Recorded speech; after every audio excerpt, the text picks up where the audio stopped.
ಇದು ಮಾಡೋರು ಇದ್ದಾರೆ. ಪೇಔಟ್ ತಗೊಳ್ಳೋದಕ್ಕೆ ಹೆಂಗೆ ನೀವು ಮೈಂಡ್ ಸೆಟ್ ಇಟ್ಕೋಬೇಕು. ಟ್ರೇಡಿಂಗ್ಗೆ ಬರೋದು ಪ್ರಾಫಿಟ್ ಎಕ್ಸ್ಪೆಕ್ಟ್ ಮಾಡ್ತಾರೆ, ಇಷ್ಟ ಬಂದಂಗೆ ಆಟ ಆಡ್ತಾರೆ. ಕರೆಕ್ಟಾ? ಇಷ್ಟ ಬಂದಂಗೆಲ್ಲ ಆಟ ಆಡೋದು.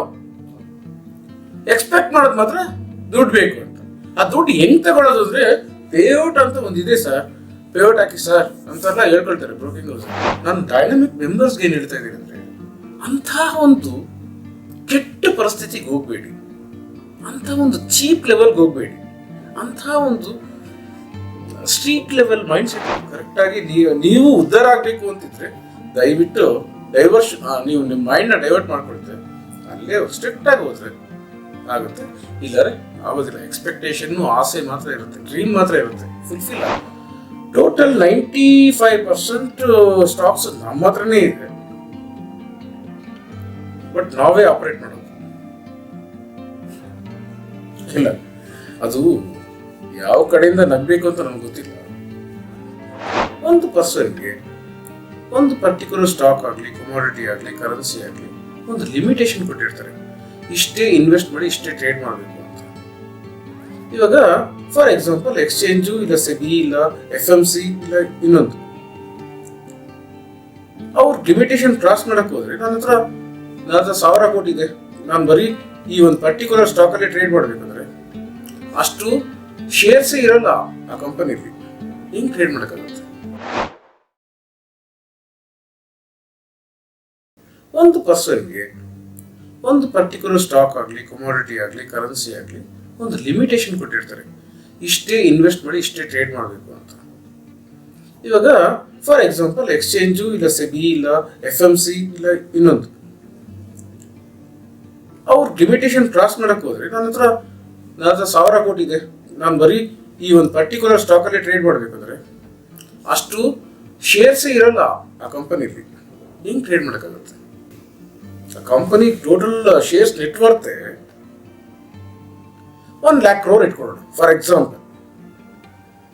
ನನ್ನ ಹತ್ರ 1 lakh crore-ಗಿಂತ 3 times ಎಕ್ಸ್ಟ್ರಾ ಇನ್ವೆಸ್ಟ್ ಮಾಡೋಷ್ಟು ಮನಿ ಇದೆ. ಅದಕ್ಕೆ ಅಂತ ನಾನು ಅದೇ ಸ್ಟಾಕ್ ಅಲ್ಲೇ ಟ್ರೇಡ್ ಮಾಡಬೇಕು ಅಂತ ಬರುತ್ತೆ.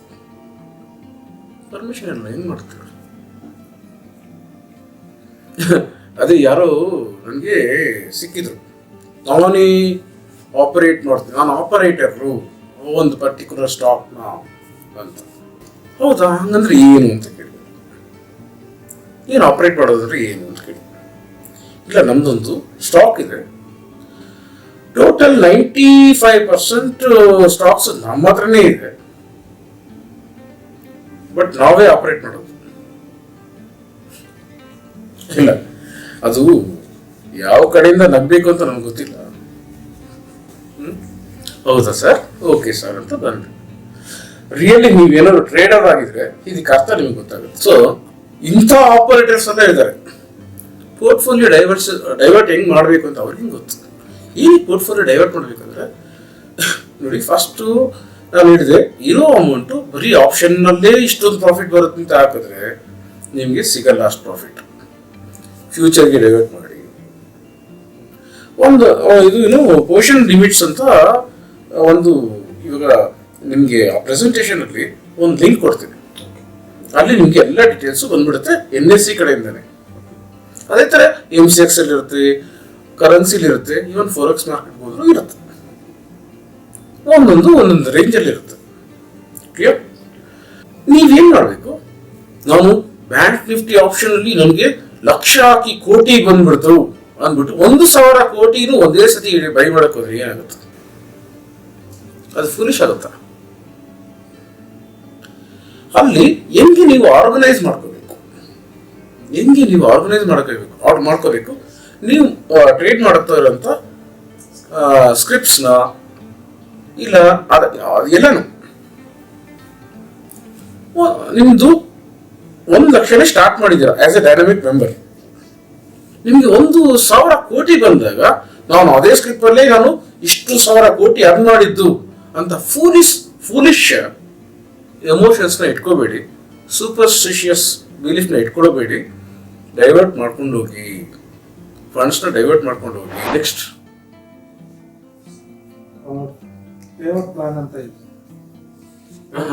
ಪೇಔಟ್ ಪ್ಲಾನ್ ನಮ್ಮಲ್ಲಿ ಪೇಔಟ್ ಬಂದ್ಬಿಟ್ಟು ತಗೊಳ್ಳೋದು ತುಂಬಾ ಕಷ್ಟ ಅಂದ್ರೆ ಗೊತ್ತಿಲ್ಲ, ತುಂಬಾ ಜನಕ್ಕೂ ಗೊತ್ತಿಲ್ಲ. ಇವಾಗ ನಾನು ತಗೊಂಡಿಲ್ಲ ಪೇಔಟ್. ಇದರಲ್ಲಿ ಪ್ಲಾನ್ ಹೆಂಗೆ ಯಾವ ತರ ನೀವು ಇವಾಗ ಹೇಳಿದ್ರೆ ಅದಕ್ಕೆ ಆನ್ಸರ್ ಕಷ್ಟ. ಯಾಕೆ ಕಷ್ಟ? ಏನ್ ಕಷ್ಟ ಆಗ್ತದೆ ನಿಮ್ಗೆ ಪೇಔಟ್ ತಗೊಳ್ಳೋದ್ರಲ್ಲಿ? ಎಲ್ಲರೂ ಪೇಔಟ್ ತಗೊಳ್ತಾ ಇದಾರೆ ಗೊತ್ತಾ? ಫಾರ್ ಎಕ್ಸಾಂಪಲ್ 10 lakh ಇನ್ವೆಸ್ಟ್ ಮಾಡ್ತಾರೆ, ಎಕ್ಸ್ಪೋಜರ್ ಮೆನಿ ಟೈಮ್ಸ್ ಅಂತ ಟ್ರೇಡ್ ಮಾಡಿ ಮಾಡಿ ಮಾಡಿ ಸಿಕ್ಕಾಪಟ್ಟೆ ಇಲ್ಲೊಂದು 50,000 ಪ್ರಾಬ್ಲಮ್, ಪರ್ಸನಲ್ ಪ್ರಾಬ್ಲಮ್ ಬಂದಿರುತ್ತೆ. ಅವಾಗ ಅಲ್ಲಿ ಉಳ್ಕೊಂಡಿರೋದು 67,000 ಉಳ್ಕೊಂಡಿರುತ್ತೆ. ಅದನ್ನು ಪೇಔಟ್ ತಗೊಳ್ತಾರೆ, 50,000 ಪ್ರಾಬ್ಲಮ್ ಸಾಲ್ವ್ ಮಾಡ್ಕೊಳ್ತಾರೆ, 17,000 ಪಾರ್ಟಿ ಮಾಡ್ಕೊಳ್ತಾರೆ. ಎಕ್ಸಾಕ್ಟ್ಲಿ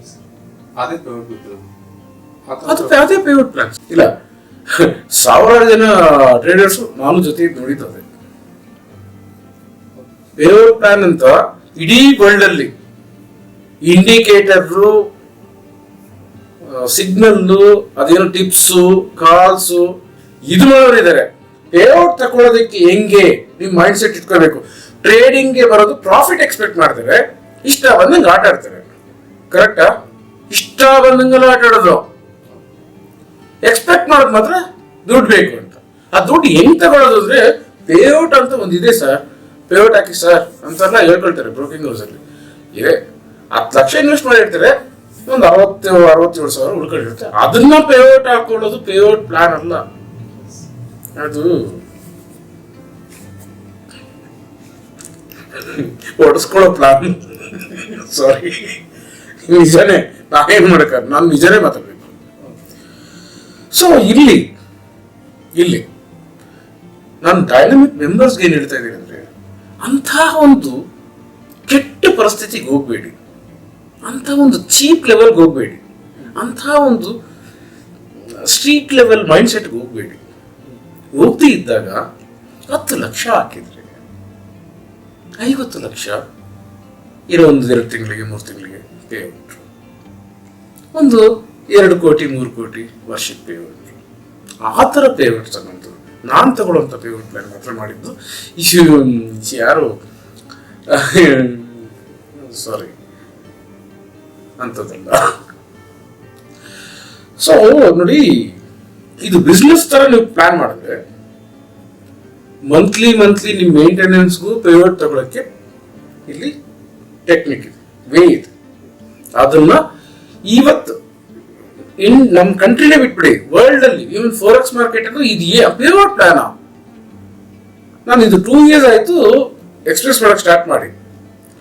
ಪೇಔಟ್ ಪ್ಲಾನ್ ಹಂಗಂದ್ರೆ ಏನು ಅಂತ ಕ್ವಶನ್ ಎಲ್ಲ ಬರೀ ರಾಂಗ್ ಕ್ವಶನ್. ಯಾಕೆ ಹೇಳ ಪಾಪ ಯಾರು ಏನು ಅನುಭವಿಸಿಲ್ಲ, ರಿಯಾಲಿಟಿ ಯಾರಿಗೂ ಇನ್ನ ಗೊತ್ತಿಲ್ಲ. ಇದು ತುಂಬಾ ಇಂಪಾರ್ಟೆಂಟ್ ಸಬ್ಜೆಕ್ಟ್.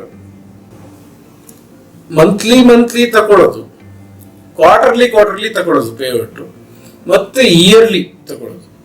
ಇಯರ್ಲಿ ಏನಕ್ಕೆ? ಸಣ್ಣ ಎಂಜಾಯ್ ಮಾಡೋದಕ್ಕೆ, ಏನು ಒಂದು ಟ್ರಿಪ್ ಹಾಕೋದು, ಒಂದು ವೆಕೇಶನ್ಗೆ ಹೋಗೋದು, ಒಂದು ಮಕ್ಳಿಗೆ ಕಾಲೇಜ್ ಫೀಸ್ಗೆ ಎಲ್ಲಾನು. ಏನು ಸ್ಟ್ರೆಸ್ ಇದೆ ಹೌದಾ? ಯಾಕೆ ಇದು ಯಾವುದು ಸ್ಮಾಲ್ ಕಾಲೇಜ್, ಟಾಪ್ ಕಾಲೇಜ್ ಯಾವುದು ಅಂತ ಸೇರಿಸೋದಕ್ಕೆ ಆ ಪ್ಲಾನಿಂಗು, ಇದು ಪೇಔಟ್ ಪ್ಲಾನಿಂಗು. ಕ್ಲಿಯರ್? ಸೊ ಅದನ್ನ ಹೆಂಗ್ ಪ್ಲಾನ್ ಮಾಡ್ಕೋಬೇಕು? ಲಾಸ್ಟ್ 2012 ಇಂದ 2013 ಅಲ್ಲಿ 1 lakh rupees ಇನ್ವೆಸ್ಟ್ಮೆಂಟ್ ಆಪ್ಷನ್ ಅಲ್ಲಿ ಅಲೋಕೇಶನ್ ಬಂದು 10,000 rupees.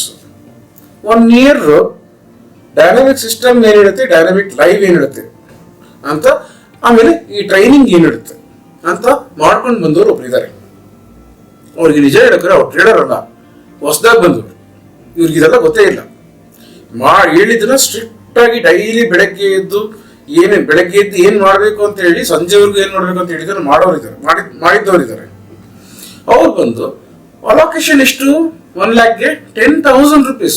ಆ 10,000 ಯೂಸ್ ಮಾಡ್ಕೊಂಡು 1 crore 30 lakh ಪ್ಲಸ್ ಆಗಿ ಗೌರ್ಮೆಂಟ್ಗೂ ಪ್ರಾಂಪ್ಟ್ ಆಗಿ ಟ್ಯಾಕ್ಸ್ ಕಟ್ಟಬೇಕು ಅಂತೇಳಿ ಟ್ಯಾಕ್ಸು ಕಟ್ಟಿ nearly 70 to 80 lakh rupees ಉಳ್ಕೊಂಡಿದೆ 12 months ಅಲ್ಲಿ. ಅಂದ್ರೆ ಸಾರಿ, ಇದರ ಇನ್ನೊಂದು ಮಿಸ್ ಮಾಡಿದೆ ನಾನು. ಮಂತ್ಲಿ ಮೇಂಟೆನೆನ್ಸ್ ತಗೊಂಡು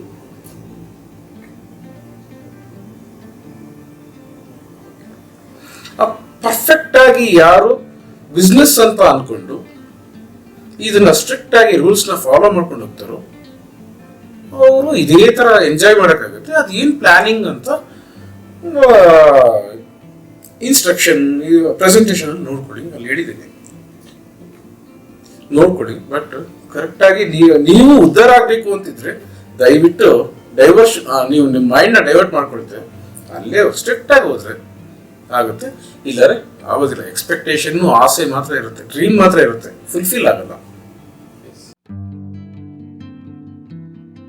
ನೀವು ನೀಟಾಗಿ ಡೈನಾಮಿಕ್ ಸಿಸ್ಟಮ್ ಏನ್ ಹೇಳುತ್ತೋ ಅದನ್ನ ಫಾಲೋ ಮಾಡ್ಕೊಂಡು ಬಂದ್ರೆ ಈ ಫೆಡ್ ಮೀಟು ನ್ಯೂಸು ಇದೆಲ್ಲ ಕೇಳೋ ಅವಶ್ಯಕತೆ ಇಲ್ಲ. ಜಸ್ಟ್ ಫಾಲೋ ಮಾಡ್ಕೊಂಡು ಹೋದ್ರೆ ಅವರೆಲ್ಲ ಅದನ್ನ ಮಾಡ್ಕೊಳ್ತಾ ಇರ್ಲಿ, ನೀವು ಅದನ್ನ ಇಟ್ಕೊಂಡು ದುಡ್ಡು ಮಾಡ್ಕೊಳ್ತಾ ಹೋಗಿ ಸಿಸ್ಟಮ್ದು ಸಿಗ್ನಲ್ಸ್ ಟ್ರೆಂಡ್ ಫಾಲೋ ಮಾಡ್ತು ಅಲ್ಲಿಂದ. ಸೊ ನೋಡಿ, ಸುಮ್ಮನೆ ಕೂತ್ಕೊಳ್ಳೋದು ಅಷ್ಟೇ. ಫ್ಯೂಚರ್ ಅಲ್ಲಿ ಬೈ ಮಾಡ್ಬಿಟ್ಟು ಸುಮ್ಮನೆ ಕೂತ್ಕೊಳ್ಳೋದು, ಆ ಮೆಥಡ್ ಸುಮ್ಮನೆ ಕೂತ್ಕೊ ಅಂತ ಹೇಳಿದೆ.